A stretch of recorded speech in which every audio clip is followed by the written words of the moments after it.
There. Okay. It's recording now. Okay. Alrighty, you guys. So, welcome to the Peer 5 collaboration discussion. We're going to be going over various topics that I was posted inside of the rubric.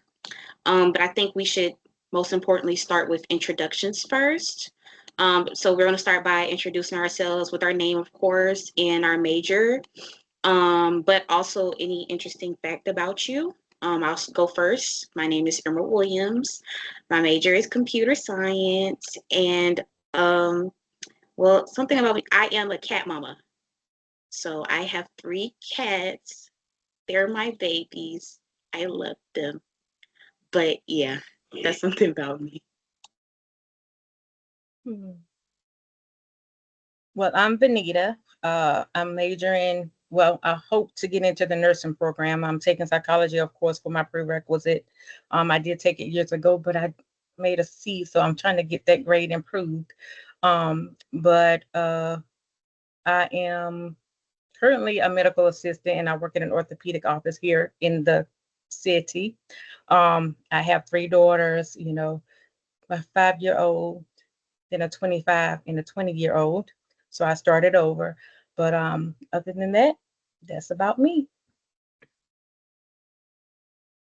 Hi, my name is Tynan Gold. I am right there with Benita. I'm hoping to get into the nursing program.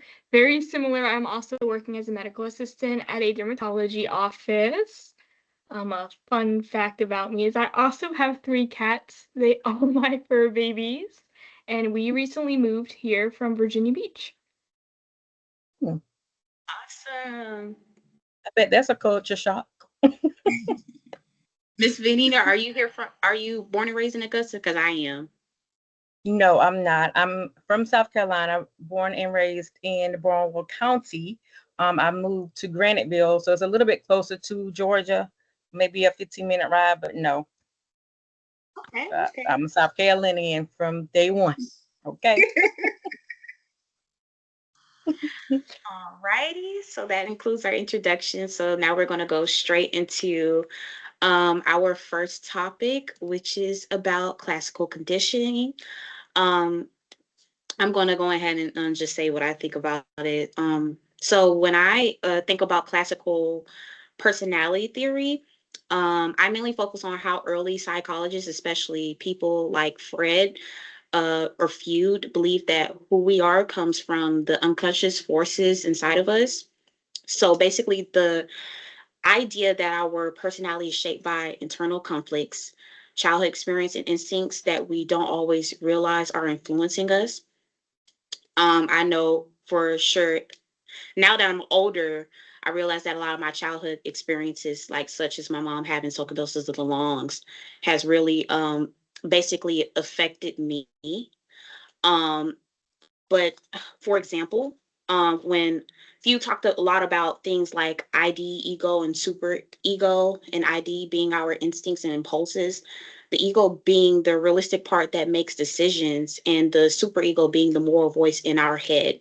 And according to this theory, our personality comes from how these 3 things balance each other out. And another big point in classical theory for me is that a lot of what we do and feel today can be traced back to unresolved conflicts from when we were younger. So someone might act a certain way as an adult because of something that happened in childhood that never worked through.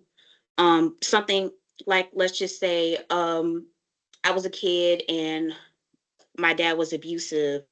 I might have like a lot of anger built up inside as I grow up because, all of that anger and that frustration comes from childhood experiences with my father figure. So things like that. But Yeah. anybody want to chime in? Yeah. With that, when you said about your dad, my dad was abusive to my mom. So it's a lot of things that um that I see or something that may trigger like my defense mode because, being a child, seeing that and trying to help your mom, you like, you know, so some of the things that I see and notice about people, it just brings me back to that time in my life witnessing that. So yeah, I get what you're saying about that. Definitely. right. Ms. Gold, do you have anything to add, or we can just move on to the next topic? We can just move on to the next topic. All right, so the next topic is going to be operant conditioning, and I'll let you take that away, Ms. Gold. So for operant conditioning, it says to describe a time when you used a positive or negative reinforcement and punishment in a situation, whether it was work or with friends, family, or children. How did this affect the behavior of the person involved? And did it have a long-term impact on your relationship? So I don't have a necessarily example when I used positive or negative reinforcement, but I had it used for me. And my example is when I actually first started working at my dermatology office. It was a brand new world for me, and I was not feeling confident in my work. I felt like I almost had imposter syndrome.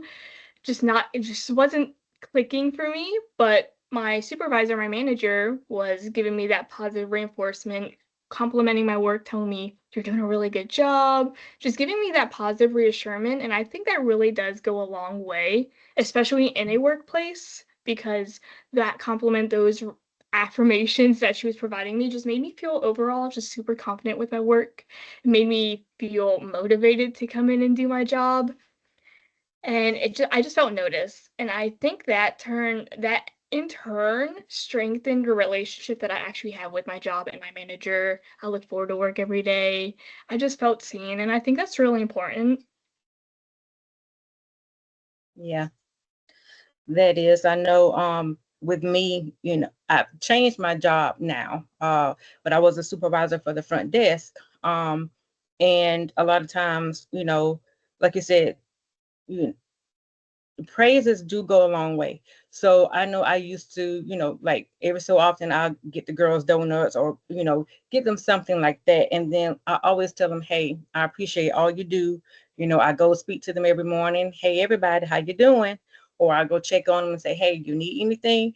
That type of relationship, it helps build morale and rapport between the employees and your staff. So treating people and showing them, hey, you appreciate them, or giving them like you said, positive um reinforcement, just letting them know, hey, I see what you're doing. Let me explain to you how you can do it better, or something like that. And it goes a long way because they remember that and say, hey, well, this is how she explained it to me, or this is how she relayed information and treated me in that situation. So now I want to make sure that I'm doing it the correct way, or making myself look good as well as my supervisor, because we're all working together. So with that information and the way that you get that feedback, it helps and builds you up and makes you feel like, hey, I got this. I can do better, or I'm going to do better. So yeah, I get what you're saying definitely about that. Teamwork makes the dream work. I Mm-hmm. love that. That's very awesome of you. All right. Yes, it's my girls. Aw. All righty. Let's move on to observational learning, I believe. Yes. And we're going to start off with Miss Gold again, I believe. So for observational learning, it says define a vicarious learning and talk about a time you experienced it yourself. So through vicarious learning is the process of learning through observing and understanding like the experiences of others. And an example for me, I had written down, ironically, we're going to circle back to when I first started at my dermatology job. I was training with a coworker of mine, and I just really watched how she interacted with the patients, how she educated them on, aftercare, and just she had a very calm yet very confident tone. And it was really well perceived with the patients.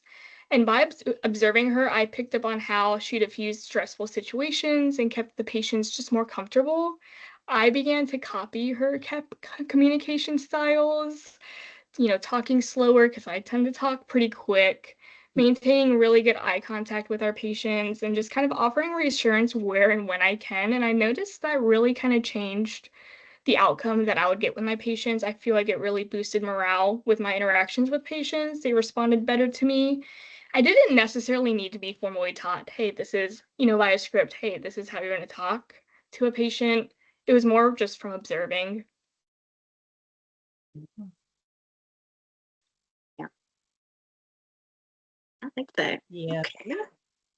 All righty. Yeah, I've had situations like that being, like I said, front office supervisor. So you have patients come in that's kind of upset about certain things. And, I tell my girls, hey, try to handle the situation first. If you can't, then call me. And then the way I present myself to the patient and in front of the girls, I show respect. So I want them to see, hey, this is how you're supposed to handle this situation. If you show respect, yes, we get that the patient is upset, but it's a way you handle the situation to diffuse it. And the way I did it in front of my girls so that way they can see, hey, this is how we're supposed to handle this situation. So with that being said, if I'm not there, then they remember, hey, Miss Benita did it this way. So let me try to handle that situation in that manner, learn from the way I did it. So now, from now on, they can handle the situation themselves.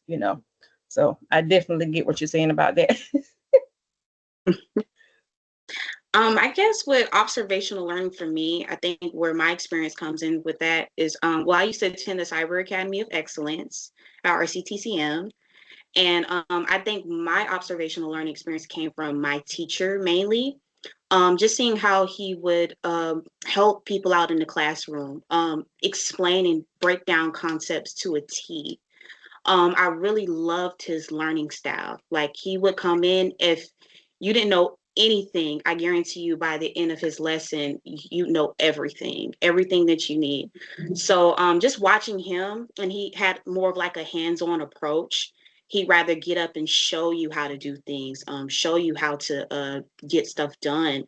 It really helped me, and I observed that. And so when it came down to Cyber Patriots team that I end up eventually joining, it really helped me to work with my team members, and even sometimes help them out and show them how to do things and get stuff done. And because of that, well, of course, I ended up becoming my team leader. And I was really happy about that. It was awesome to help people out. And because I was able to observe them and learn from them as well, I was able to see what roles better fit. So you're good at coding, I can put you over here. You're good at messing with these certain type of systems, I'm gonna put you over here. So I think that would be my experience with that. But yeah. I Okay. think I learned better hands-on. I can watch you for a certain amount of time, but I'm like, yeah, let me get in there and do it myself, because I learned that way. Very hands-on. Yeah. Yeah, for sure. Alrighty, Right. so the next topic that we're going to move on to is remembering and forgetting, and we're going to let Miss O'Neill take that away.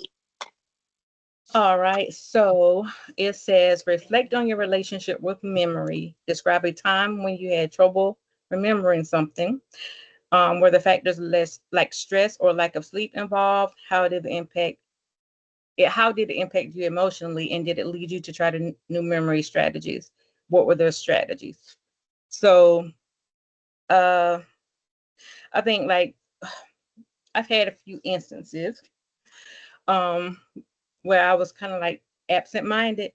Like, you know how you have that situation where you walk into a room and you forget what you're coming in the room for? Yeah, I've had that several times. So what I would have to do is walk back out of the room, like, all right, Lord, what was it I was going in that room for? Please help me remember. And then it'll come to me. So that type of situation, that happens to me a lot. But as far as the reasoning behind that, I don't think it's stress or lack of sleep. I just think it was just so much on my mind at the time that what I was actually looking for was just gone. Um, as far as it impacted me, I don't think that type of situation impacted me emotionally. I just laugh it off and say, okay, all right now, Lord, keep my mind in check, stuff like that. And then, like, with other type times, I've had, like, if I'm looking for something important, like for something for my kids that I definitely need, and I just forgot where I put it. So I'm like, let me sit and think. Lord, I know you know where it is. So just put it in my mind to where I need to go, and he'll give it to me. Um, that frustrates me because I'm stressed out because I can't find what I'm looking for. And like I said, if it's something important, like if it's something that paperwork or something like that, that's something that you got to have, you know, and it's in the spot that you know you left it. Like, now remember, of course I put it there. So as far as that, I think, like I said, that part stresses me out, but the absent-minded part does not. Um, because that's just something I think everybody experienced, walking in the room and forgetting what they came in there for. Um, then they're talking about types of memory. So with the types of memory that I look in the text, first of all, I'm explaining what memory is. It says the textbook definition says memory is an information processing system. Therefore, we often compare it to a computer. Memory is a set of processes used to encode, store, and retrieve information over different periods of time. Um, some of the information I have on the types of memory, it says sensory memory. Um, is something like sight, sound, and taste. So, like, say for instance, you taste something that you had years ago, and it brings back that memory of when you had it then. Like my dad, um, or sight and sound. Like, it's a lot of stuff that with my dad growing up, we had a good relationship, but some of the things that we did together, some of the stuff that I do now, it takes me back to that time. Like, he used to boil peanuts. I smell peanuts. It takes me back to that time. So that's with the sensory memory. Then it said short term, temporary storage. Um, it says in here in the book, it says it lasts about 15 to 30 seconds. I think that's quite short for memory, but short-term memory, have I had any experiences like that I can think of at the moment? Not Yeah, crossing my mind. I can But what actually about chime. I can chime on explicit for me, explicit memory. My okay? mama made the best. Oh, she makes the best red velvet cake. I miss her so much. If I had that Oh red Lord. velvet cake one last time, I'm trying to tell you, like, Yeah. but see, she would she would put the pecans on top of it. I don't know if y'all do it like that, but if you've never Mhm. had it like that, put the pecans on there. I promise you. Ooh, it Yes. just hits.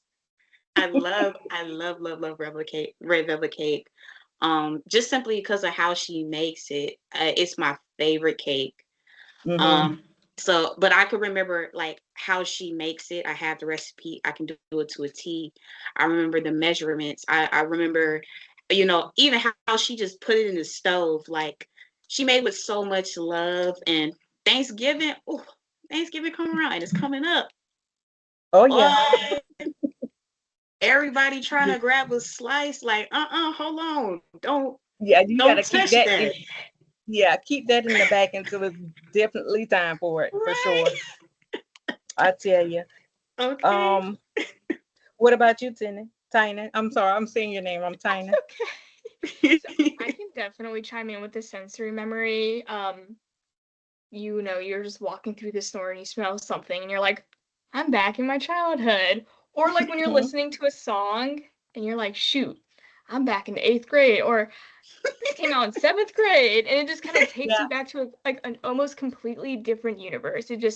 You're right there. You remember exactly what you were Exactly. doing, and it's very interesting because it can also bring that like almost bad nostalgia, like, oh, this song, I was going through a heartbreak, or it's just really Yeah, for crazy sure. how it works. Yeah, that's true. Let's see what else we have. We talked about the explicit. Okay. And what about the implicit memories? I looked at it, and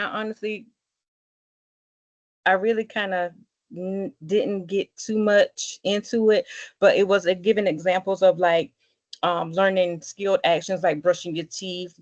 So like with me teaching my daughter how to brush her teeth, I'm showing her, hey, you got to do it like this and do it like that, so I think that that type of repetitive, actions each and every day helps her know what to do. Or like when she's started learning how to put on her shoes, she's like, mommy, she was like, do I have it on the right foot?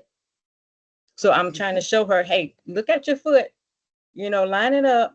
So every morning she gets it wrong. I'm like, one day you're gonna get it. So hopefully with that repetitive action and showing her, and, telling her how it's supposed to be done, she'll start to remember, hey, this is how I'm supposed to put this shoe on. So hopefully soon, we're getting there, but hopefully soon she'll get that together. Let's see.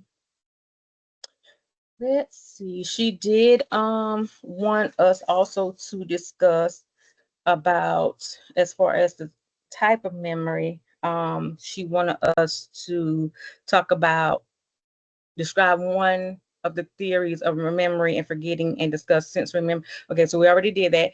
The encoding part. So encoding, storage, and retrieval. Let me pull that back up. Give me 1 second.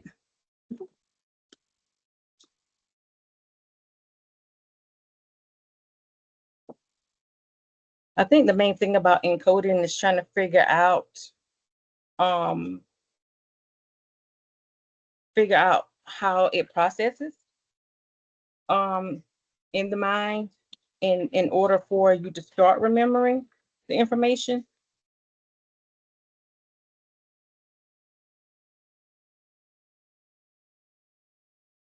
So it says it goes through the process of inputting the information into the memory system. So it says your brain labels or codes it a certain way. And then once you encode it, it goes through the process of encoding, storing it. So this information that you're learning, your brain stores it, of course, and then retrieving. So now you're trying to figure out, like studying for a test. You're sitting there thinking about, oh, I know I studied this. It's in my mind. Now, what can trigger me or help me to remember that information so I can get this answer correct? That part of it. And sometimes that's hard to do. Right. Or when you talk, trying to think of that one person name, but you just can't remember what's the name? What's the name? Exactly. Or they'll come up to you and say, hey, you know me, you know who I am. I'm like, right. I know your face. I don't remember names. I remember faces. That's what I tell them. Right. Yes, ma'am. Mm-hmm. All right. I think that's all I have. Yes. Do you want to chime in, anybody? Oh, no, I think you covered it pretty much, yeah. All right. So now we're going to move on to the next topic of the discussion, and that will be, of course, the intelligent portion. I'm going to go ahead and just, I'm probably going to read from my notes, but well, I guess when we talk about intelligence in psychology, it to me it isn't just about being smart or making good grades. Intelligence is much bigger idea. It's basically our ability to learn, solve problems, adapt to new situations, and use knowledge in everyday life. And in psychology, there's a different view on what intelligence actually is. One of them is the idea of general intelligence, and sometimes it's called the G factor, which suggests that if you're strong in one mental area, like reasoning or problem solving, you're usually strong in others too. So but are theories that break intelligence down into categories. For example, Gardner's multiple intelligences talk about how people can be intelligent in different ways, like logically, verbally, artistically, musically, socially, or even physically. So someone might not do well on a math test, but still be intelligent when it comes down to understanding people or creating things. But psychology to me also looks at how intelligence is measured. So most of the time it's done through standardized tests, but those tests don't always capture everything a person is capable of. So intelligence isn't just one thing, it's a combination of skills, abilities, and how we can use those abilities in the real world. And I know everybody's had to take a standardized test before. I trust me, I have bummed those many of times, but when I'm in the classroom and I'm doing the work and I'm writing everything down, it's just like music is it's just smooth and easy. But when it comes down to standardized tests, I get so nervous. So I like Yeah. bomb everything. But yeah. I'm right Yeah, there I with get that you. for sure. It's the pressure from the testing. Mm, It's like you know the information, but being put on the you actually being put on the spot. You're timed. It's so many factors that you know triggers things and makes you forget stuff. So and when you get your results, you're like, I know this information. Why did I bomb this test, or why didn't I get the yes. score that I should have gotten, knowing the information that I know? And it sucks because it makes you, like you said, just because the test is giving you that score does not mean that you're not intelligent, but it makes you feel Mhm. that way when you see that score. So Right. I definitely get that. I can Mhm. definitely agree. I feel like the intelligent tests can be helpful as they can influence, or sorry, I'm reading what I wrote down. But I wrote, it can be helpful, but they can also just kind of influence how we see ourselves. So like we can get a high score on an test, and we're like, ooh, I'm top dog. Or you can get a really low score, and it can just make you feel like you're not capable. Mhm. Yeah, I feel like it yeah, can kind of go both ways. Yeah. But yeah, see, for sure. always on those reading and writing, I ace them. But when it comes down to math, it's Me and math oh are arch enemies. yes, Yes, like you yes, ask for me what sure. 2 plus 2 is, I got you. But if you Yep. trying to solve the quadratic equation for the formula of X, Y, Z, A, B, C, D, E, F, G, Mm-mm. who? I'm sorry, like I can't help drawing you with that blank. one. I can tell you what happened in 1938, but don't ask me to do square root of something. Right. Yeah, for sure. Because Hunter, math and me don't mix. I can count my money. I can count, Right. but add and subtract. But when it gets to those higher levels, I'm like, let me focus a little bit better Right. for sure. Alrighty, so See. we're moving on to the last topic, language and problem solving. And I believe Miss O'Neill, you're going to take that away for us. Yeah, so it says talk about how language develops over our lifetime. Be sure to include how we build, develop, and use language. Okay. So as far as how it develops over lifetime, you can say starting as a baby, like the book say, language and learning language starts in the womb because the babies are hearing the parents talking, the mom's voice, so they recognize, the voice. Um, as far as after they're born and they start getting that urge to talk, you hear that, the goo goo gaga type talk. Um, and Mhm. that's when it was like, when you're talking to your baby, talk in baby talk so they can at least better understand some of the things, which I never understood how that made a difference, but that's why we got the scientists and researchers to understand that type. Um, but you know, with babies, they listen to you and they start to mimic what you're saying. So they watch you, see how you form your lips, how it sounds to them, and they try to imitate that. Um, and then once they get that down, then they start building on those words, like those easy words.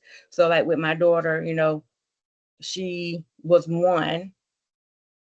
Started talking early. I just had her listening to like the basic sight words, so that way she can start understanding how they sound. Um, that led to her reading early at one. But so it just builds from them watching you and hearing how you say things, and how you pronounce certain words. As far as toddlers and getting up like 5, 6, 7 year olds, they start building on the vocabulary, looking at harder words to speak. And like with me, I try to talk slower and clearer for my daughter to understand. And she'd be like, "Mommy, what did you say?" So then I break it down a little bit, and I start like sounding the letters out. You know how you say br br br, the. So I start trying to imitate, give her those sounds to help her build on that word. Um, and then as far as higher up ages, like 8, 10 and above, it just goes with learning on that level. I feel like that's how the language is built. There's a lot of words that I still can't pronounce, and a lot of things that I still have to go and say, "Hey, how do you sound this word out?" Like, how Google can sound it out for you. Sometimes I have to do that with certain words, but I feel like as far as how it develops, it's just based on how the people around you speak, how those words sound to you, because some people may not hear it the same way. So with some kids, they with speech impediments, they have a hard time with some of those, you know I don't even know what it's called when you're doing like like I said, the and bruh stuff like that. I don't know what that's Mhm. called, but sometimes it's kind of difficult for them. So it takes a little bit longer for them to develop that language and get it like it should be. But I think as far as developing, just building yourself up, looking at different words, harder words and stuff like that, that helps build your vocabulary and your language skills. Um, I let's agree. see. Yeah. Mm, I even all right. I even think as adults we continue to kind of build up that language, learning new terminology, whether you're in school, work, Yeah. even online. Like my job, for example, I've learned a lot of medical terminology with my And time there, and the more I've used the terminology, it just kind of flows more naturally.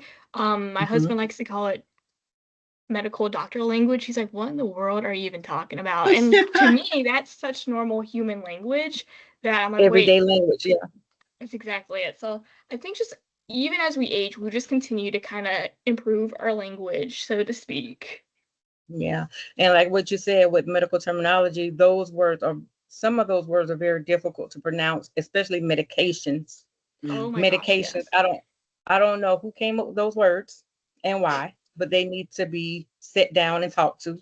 But some of those words are very difficult to pronounce. And if you're trying to speak it and tell the patient about a certain medication and you're pronouncing it that way, you barely can say it correctly, and then they can't understand what you're talking about. So now, say for instance, you prescribe this patient this medication, hydrochlorothiazide. They're calling, I need such and such and such. They pronounce it totally wrong. Like, what in the world? So it just goes to show, like with education, you have to keep building on that. You have to learn why you're using this word, what it's for, how to sound it out. So teaching adults sometimes is hard because they are already confused about how that word is supposed to be said, and then to make them say it, that's another ball game. Absolutely. Yeah. For me, when it comes down to medications and pill bottles, like my mom, both my mom and my grandma, they would do this, and they're like, just hand me that pill bottle over there. I'm like, which one? It's like the one that start with the H word, the B Yes. word. Just hand it to me, baby. I'll get it for you. Like Yeah. it's Yeah. honestly, I feel for you guys. I don't know how you guys are going to do it, but Honey, I let me tell can't be you, it's personally. it's hard because I feel like sometimes I'm like, ooh. Did I say that right? One of those practice makes perfect, and I'm still practicing. Yeah, me too. Yes, ma'am. All right, so here is the last one. It says talk about your development of problem solving and decision making. How does gender, culture, and intelligence influence that? Um, Problem solving. Mm.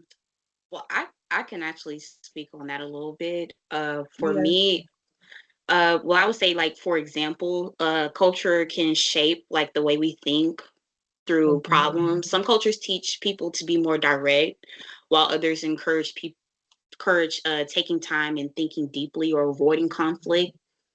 Gender can also play a role too, not because one is better, but because boys and girls are often taught different ways to communicate or Yeah. express emotions growing up. I Mhm. know for sure, growing up, the first, I'm a Southern girl, so the first thing to say, oh, that's not very ladylike, or either, you know, young ladies or young women, this is what you're going to go through, this is how you act. While as boys, they're like told, like, man up, like, so Exactly. Yeah. it's like, Why you crying? Yeah, stuff like that. right, Yeah, definitely. right. Like, boy, if you Definitely. don't get up off the floor, you know what I'm saying? Like, you fell off, You'll be all you could right. be a Just little brush it 5 year off. old. You just fell off your bike, scraped your knee. What you mean, get up? Like, you Yeah, know? sure, for sure. Yeah, because I tend to like with my nephew. I think I baby him because he's the only boy, and Aw. and my brother, and then all of the rest of us are girls. So I tend to baby him more because he's the only boy. But I teach my daughter, my 5-year-old, hey, it hurts. I hug you. All right, you'll be okay. It'll be Mhm, fine. So I'm trying to teach her to be a little more tough mhm. than the average person. I don't know how y'all were raised, like as far as girls hurting themselves, how your parents did for you. But I tried to teach her, hey, it's gonna hurt for a minute, but you'll be okay. Come on, Mhm. get on up. That's what I Right. try to teach her. But at the same time, I still say, hey, I'm sorry, mommy. I know it hurts, but so I'm giving her the best of both worlds, I can say. Yeah. That's the same Yeah. way, like, my sister is teaching my niece. Like, she does that with her all the time. I could have swore, like, I saw her literally like dive off of the bed one day and land like her herself and just get up like nothing happened. Do toddlers do that often? Like, Yes. and then they back Yes, at they it do. again. Like, Yes, they why? do. Hmm. Very Yeah, resilient. my girl, she'll jump up and down off the bed. She'll fall on the floor, jump right back up. I'm like, girl. Or she'll Right. run and jump on the sofa, and I'm like, oh my God, I got a tomboy or something. I don't know what's going on. But yeah, they're wild, definitely. And but see, they can handle it. Me as the older person, or I fall off something, I'm gonna be down for a minute. But they can just hop right back up. I think because their bones are still kind of soft, so they don't feel Yeah. it as much as I do. Yes, for sure. But a lot of also with like problem solving, I try to teach her, like she'll say, Mommy, I can't do something. I've showed her a couple of times and I'm like, look, okay, so now you need to figure out how to do this. Mommy's already shown you, see how you can do it on your own first before I come help you. If you can't figure it out, then I'll come help you. But I try to get her to do it on her own first before she comes to ask me. So every time you gotta try, you gotta do this. Can So she kind of like figured out, hey, let me do this before I ask mommy, to come help me. So a lot of problem solving, you know, that's how I feel like a lot of people, certain situations, they need to try first before asking for help. And then if you can't, then we can get together and figure out how it would be easier for you to solve that problem. Um, and as far as I, decision making, go ahead. I'm sorry. I was just about to say, I think that's where intelligence comes to play in that for sure. Because Yeah.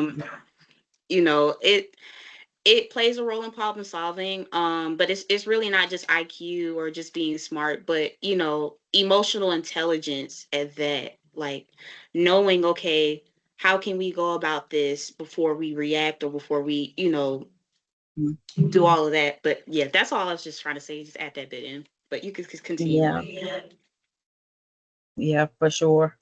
Um, as far as decision making, um, I really don't have an example of that. Uh, hmm.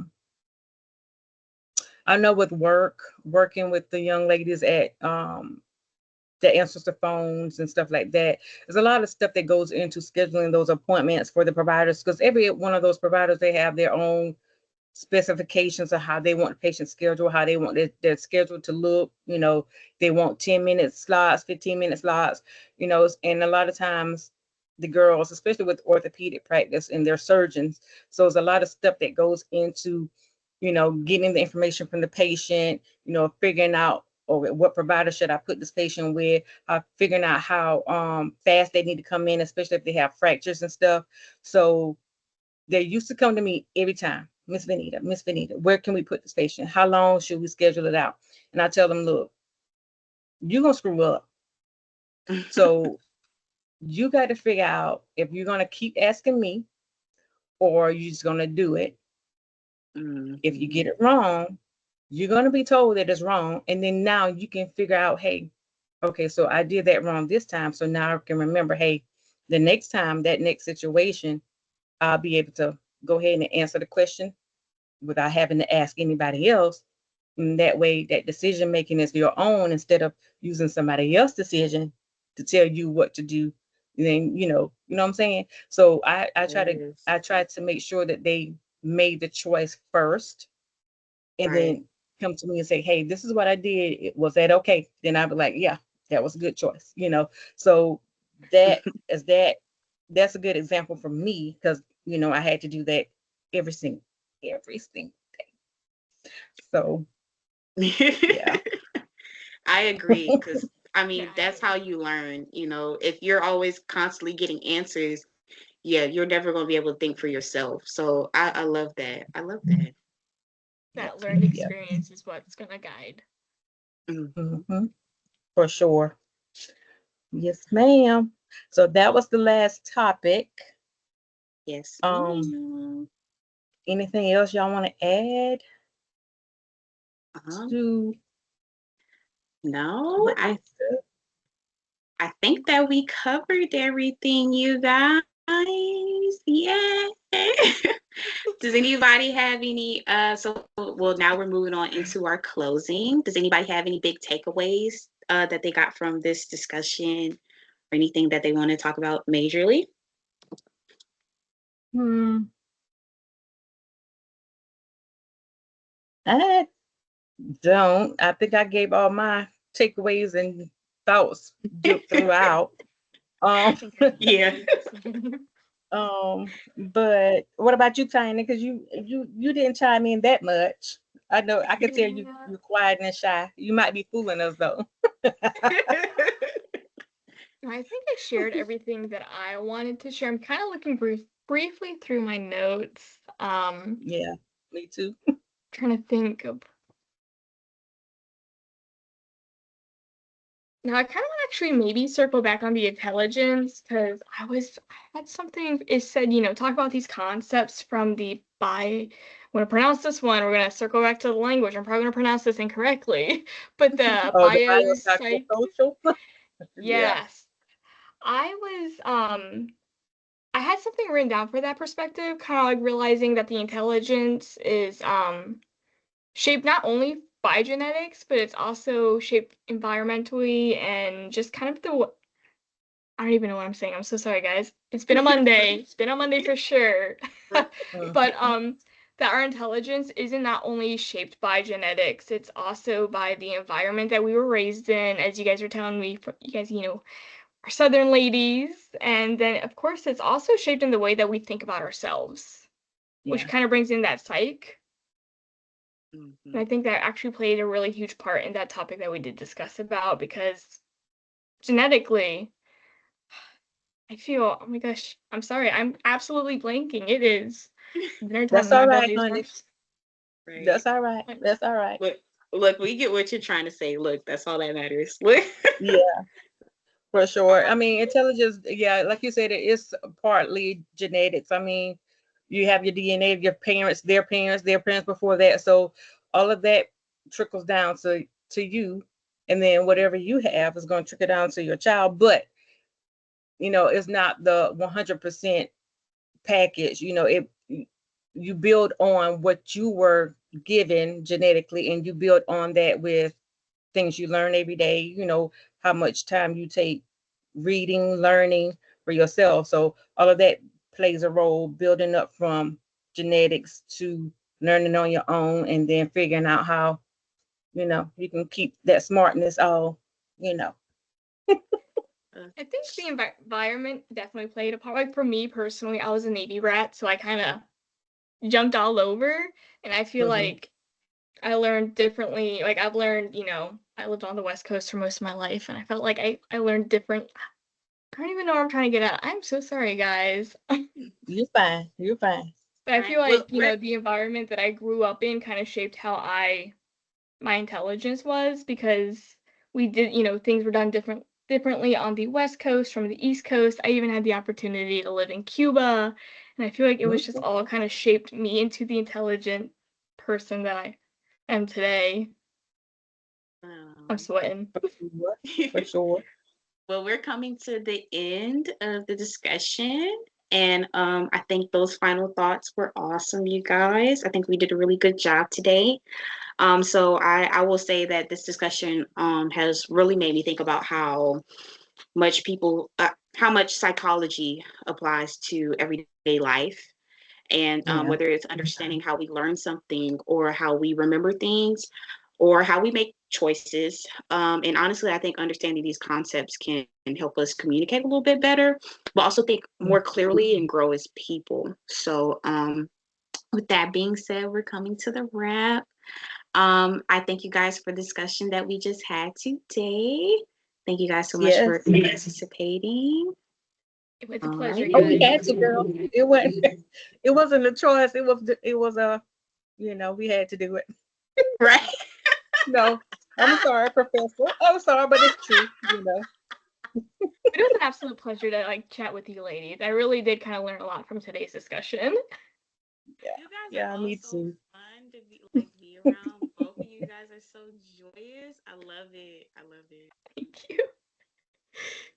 Well, I'm Yes, going to stop the ma'am. recording now. See you guys later. All right.